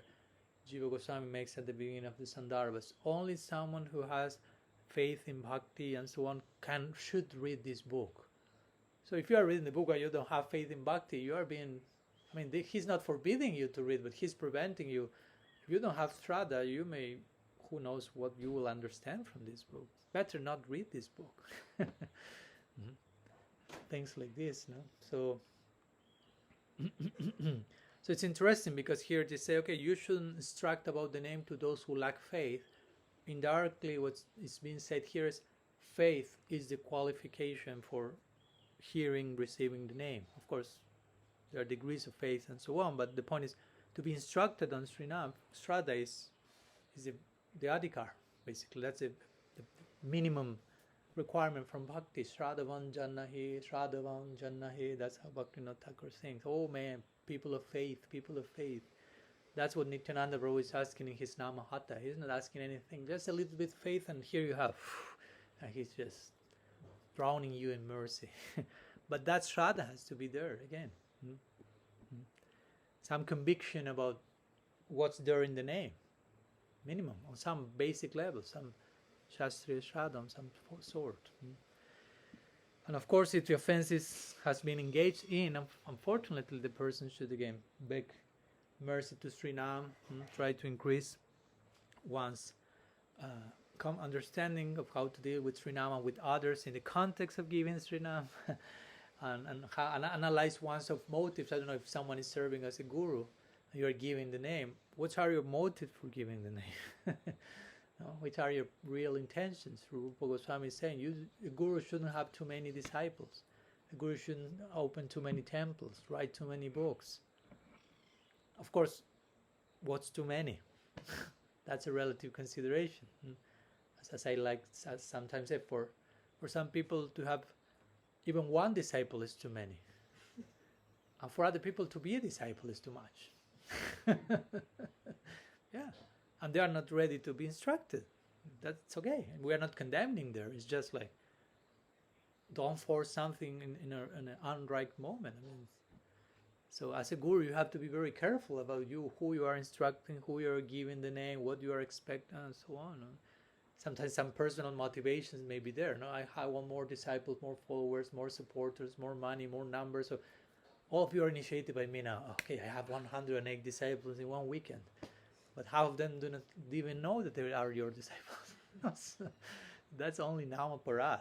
Although externally it seems, wow, you have so many disciples. Nama-Aparadha. That's the actual reality. Let's go to the 10th one. A few more minutes with your patience. So the 10th one is that despite hearing the glories of the name, non-mahatmya, despite being properly educated and informed all that is in the name, nonetheless remain devoid of affection for the name and continue absorbed in a sense of I, me, mine, aham, mameti. So that may be the worst one also. Bhaktivinoda Thakur says that. He said this offense is the most, which were the words I used before? Despicable? This is the, sorry? Despicable. This is the most despicable of all the offenses, he's saying. Because this represents exact antithesis of surrender to Bhagavan. That despite I've heard the glories of the name, and I understand, I know them, I don't make the necessary effort to transcend my present condition. So it's mostly speaking about complacency again and hypocrisy in not doing what I need to do. It's not so much, I may have still some anarthas and I'm trying to do my best, but still that may take time. In that case, it doesn't fall in this category. It's about, you know what's the name, you know where you are, you know what you should do, but you are not doing that. You're just indifferent. You are not doing what you need to do to improve your present condition. Again, this doesn't have to do with having so much certain anarthas despite your efforts. You follow? So just in case, again, this is a non-neurotic approach to Nama-Aparadha. Don't go neurotic, Akshay. Just in case. Okay, if you are sincerely doing what you can do and if still there is a way to go, it's okay. We are not speaking about that. We are speaking here about, you know, the glories of the name and so on, but you are not doing what you should do, and instead you make a show of chanting and you are a devotee and la la la la la la. And again, you are kind of using the whole thing. So, hypocrisy, basically. That's what Bhaktivinoda Thakur said. This is the form of hypocrisy. You continue with your life secretly in the context of aham mameti, promoting your attachments and sense of mundane self. You're not working on that. And you know the glories of the name, but you are not trying to improve, but you present yourself as you are like the paka sadhu of the community, who knows what. So of course, in that case, we should counteract this offense. Again, proper association, proper sambandha gyan, proper sheltering sadhus who through their association will touch my heart to the point of realizing my own duplicity or hypocrisy, if that's there. Hopefully that's not there, but it can be there. So we need some antidote to that if that's the case. Get close to that person who are taking the name fully, so I can learn how to do that also in a more comprehensive way in my own case. So these are the 10 offenses, and sometimes there is an 11th one added to the list, as if this is not enough. So that generally is included in the 10th one sometimes. So I'll share that with you if you allow me one more. Which generally just described as pramada. Pramada sometimes is translated as inattention, but also pramada means can be translated as madness. Or pramada, a very special type of madness called inattention. And what's the meaning of inattention here? Again, because we can go neurotic very easily, because we may be inattentive while chanting constantly.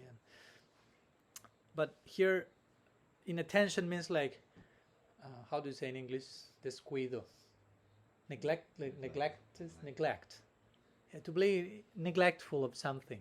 Again, it's connected to the previous one, and that's why they are put together sometimes. Now, it's connected to madness. Why this is connected to madness? Just make the point. I mean, if you are imploring Krishna to descend in the form of his name, which is what happened, we say Hare Krishna, but simultaneously you neglect him and don't pay proper attention, that's basically madness. You follow? If I call you, I don't know, Lisa, please come, and Lisa comes, sits, and I start to behave like if she doesn't exist in front of me, and she was like, well, you call me, and you called me pretty strongly. It was urgent. I felt there was and I don't even reply to you, like I'm not hearing you. I just say, Maharaj, are you okay? You seem like mad. You follow the point. That's why this idea of pramada is tied, no? Inattention or neglect with madness. Like you're inviting someone and the person is immediately there, as we already said. It's not taking some time. Krishna say, okay, I'm descending in a few hours. No, you say, Hare, already there. And simultaneously you are not paying attention to that descent. So that doesn't sound sober. Srila Siddhar Maharaj describes this same offense in his own words. He said, if you are, that's an interesting way how he puts that. If we are very careful in trying to avoid the transformation that Srinam is inviting us to, and instead we persist in our way of present living, we will engage in one offense in the name, which is invite it and then ignore it. So it's not just about ignore the name, but the name is coming with, as Guru Maharaj will say, with his agenda. And the name is coming, inviting us to certain transformation. So if we call the name Krishna comes, but Krishna comes not passively, it's coming with some content to give. And you totally avoid the transformation as much as you can. That falls into this category. Inviting Krishna, ignore him. Ignore his intention. Like we say these days, you ask him for mercy, he sends mercy, and then you ask him, give me mercy for counteracting that mercy. It's like, what's going on? That's madness. So these are different ways of speaking about aparadha, different ways of aparadha towards others, or towards our, we could say we can even, again, not to invoke any type of neurosis, but for example, when you say Vaishnava aparadha, you can also conceive Vaishnava aparadha to offend the own Vaishnavism that has come to your life. Not only to offend other Vaishnavas, but by the grace of Guru, I'm a Vaishnava of some sort, and if I go against my best interest as a Vaishnava, this self-Vaishnava aparadha, if you want to go to like that. No? Vaishnavism has knocked on my door, and I'm being neglectful or hypocrite with that. That's another way. So again, sometimes the example, just to conclude with this, no? Nam sometimes is considered like a great tonic, like a great rasayana, like this. Ayurveda uses this tonic rasayana, which means like something that cures you from illnesses, but also that nourishes you when you are healthy. So you can keep taking them always. So the Nam is the same. It's curing you, but then it's providing so much positive content. Sorry? Life-giving nectar, yeah. So, but the powerful medicine, let's go for a minute to Ayurveda. A powerful medicine, of course, can offer relief, but if it's consumed as prescribed, it's not that you just take, grab and eat, whatever, no. But also, a certain medicine can prove extremely dangerous if you take them in an unprescribed manner. In other words, something that can save you, something that can alleviate some disease, can also kill you. No? So similarly, the point here is that the name can award the highest blessing, not only freedom from suffering, but divine love. But if you offend the name, it can also, the attitude in itself, not the name, but your own attitude can intensify your own, your own objectionable attitude, if you will. If you don't realize that and change that, that can self-feed itself and become more and more self-conditioning. So as it is so important to understand the greatness of the name, we have tried to do that in our second meeting. What's the name, all the glories of the name, that's very important. But also we could say it's equally important to understand the offenses to be avoided, the prescription of the medicine, if you want to put it again in Ayurvedic terms. For an Ayurveda, for a medicine to be effective, patient has to follow the prescription. Again, it has to avoid forbidden food. There are do's and don'ts. Again, so this is similar. For the Nam, who is like Rasayana Nam, the tonic-like life-giving name, to be effective, we as practitioners, as patients, should chant it in a prescribed manner and avoid junk food, if you will, in the form of these aparadhas, no, the offenses mentioned today. In other words, there is a lifestyle that should accompany our chanting. And this is the implication of all this, as I also already mentioned. These offenses are, you can engage in aparadha not only when you are sitting chanting or in the kirtan. This can happen at every moment. So the chanting is to be accompanied by a lifestyle, as Guru Maharaj will say. Your sitting is to be accompanied by your standing. What do you do with your walking? You have to walk your talk, or you have to walk your sitting, and so on. You follow my point? So avoiding the offenses is like a very, comprehensive practice. It's not just, okay, I will sit for the next hour, I will be careful of not offending the Vaishnavas. But there are no Vaishnavas, you are just in your room chanting. I mean, you may be offending them in your mind, but the point is then you wake up and you stand up and relate to the Vaishnavas in the daily life. How do you behave in that moment? That's also a very important part. Your relationships with others speaks a lot about your idea. So we are trying to build a whole lifestyle around Anukul Nam Seva. Anukul means favorable. A favorable culture of a favorable lifestyle, a lifestyle that will create a favorable culture of the name. So when we sit to chant, our whole lifestyle is there supporting us, not on the contrary. And again, as I mentioned before, in the Bhagavatam, there are so many stories about that. If you pay attention to, stories of Chitraketu, Vritrasura, Ajamil, Indradyumna, so many more, that try to explain the intricacies of aparadha. Now, there are many stories in the Bhagavatam, someone engaged in aparadha, this happened. And how to counteract, what's the proper spirit, what's the prayer. So in fact, we can see the whole Srimad Bhagavatam as an attempt to educate us about offenses, what we are talking here. And why? Because we are in Kali Yuga. So Kali Yuga, chanting is prescribed as the Yuga Dharma. So the Bhagavatam, and the Bhagavatam is manifested, the Bhagavatam itself is saying, is manifested as the sun in Kali Yuga to provide shelter and vision for the people of Kali. So you connect the dots. The Bhagavatam is coming in Kali to provide vision to us in Kali, and in Kali the Yuga Dharma is chanting. So we need vision in regards to chanting, and the Bhagavatam is providing vision for the people of Kali, has to provide vision in relation to chanting. So we can see the whole Bhagavatam revolving around how to chant the holy name. But in brief, just to conclude, all these aparadhas, just to summarize all lists of 10 or 11, basically what they are telling you is don't be complacent, again, hypocrite, ungrateful. Those are the don'ts. No? In general, besides the specific activity, we are not being prevented so much of the hot sins, as sometimes they are described, lust, and so on. But don't be duplicitous, hypocrite, ungrateful, complacent. But again, going back to the positive approach to that, be humble, grateful, be authentic, be sincere, take proper shelter.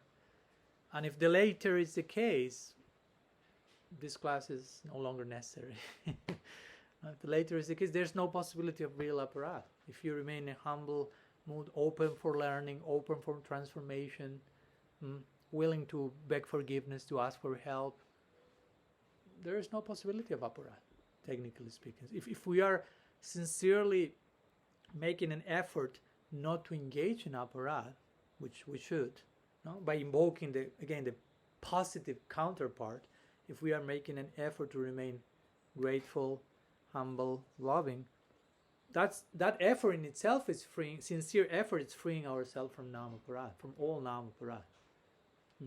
So I hope you feel some hope and not neurosis at the end of this lecture. So if you are sincerely making some effort to avoid NAMA-APARADHA, then there's no NAMA-APARADHA. In other words, NAMA-APARADHA means to chant without doing the necessary effort to avoid NAMA-APARADHA. That's NAMA-APARADHA.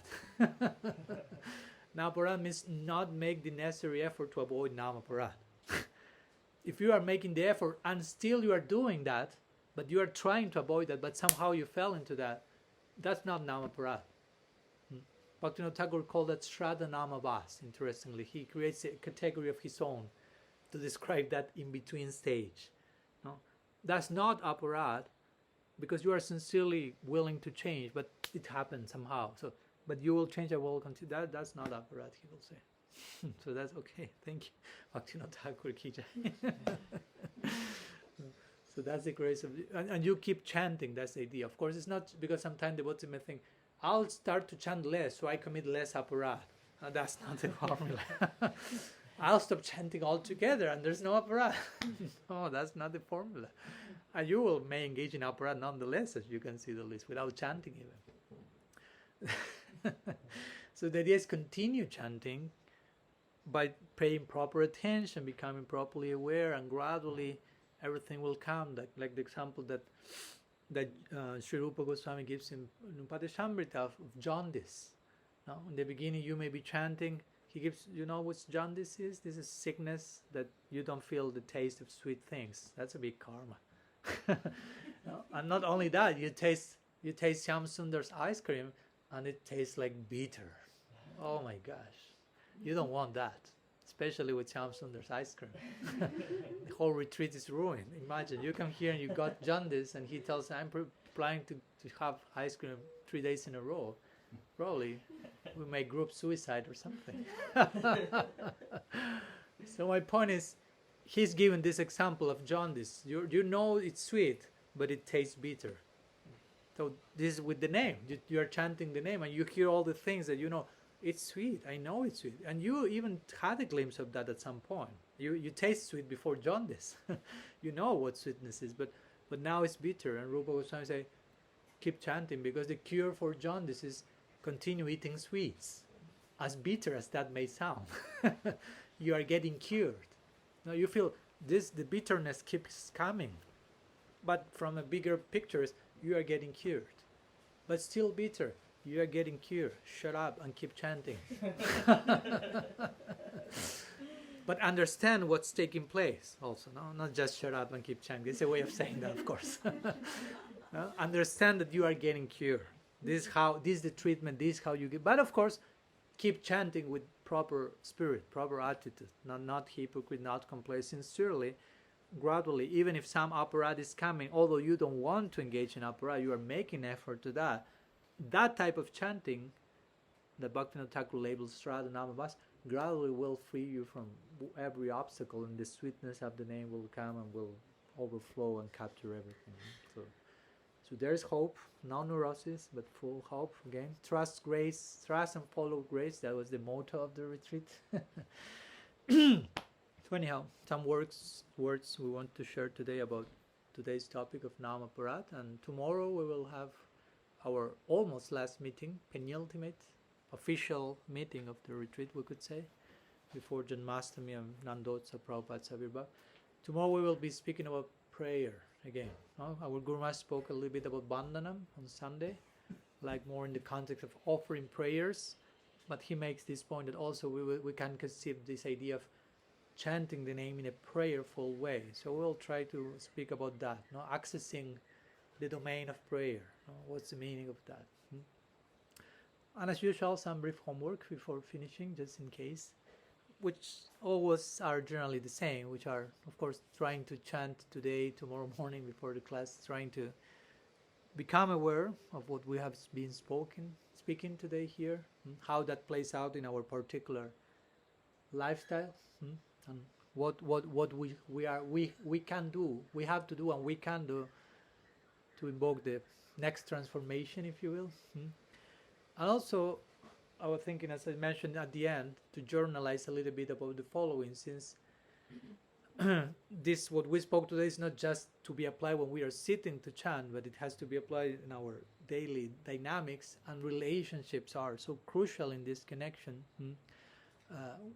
To journalize a little bit about how our chanting is affected by how we relate to others, especially in this case the Vaishnavas, we could say, but to everyone in the bigger picture.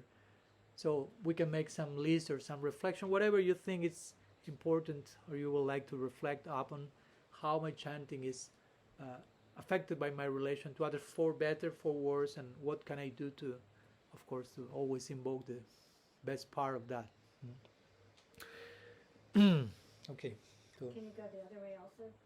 How your relationship with others affects your joy? yeah, of course. I just mentioned that side of the coin, but of course we can speak about how proper relationship with others will in turn be an investment for the moment of sitting with Srinam and my relationship with Srinam for sure, yeah.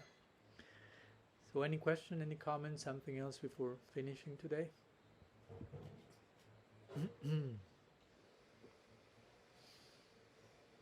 Shri Harinam Prabhu ki jai, Srila Gurudev ki jai, Sriman Mahaprabhu ki jai, Shri Harinam Sankirtan ki jai, Shri Shri Dauji Gopal ki jai, Gaur Bhakta Vrind ki jai, Gaur Premanand Hari Bol. Swami Padmanabha Maharaj. Vancha kalpatarubhyascha kripa sindubhyaiva cha patitanam pavanebhyo vaishnavebhyo namo namaha. Ananta koti vaishnava vrinda ki jai, Gaur Hari Bol.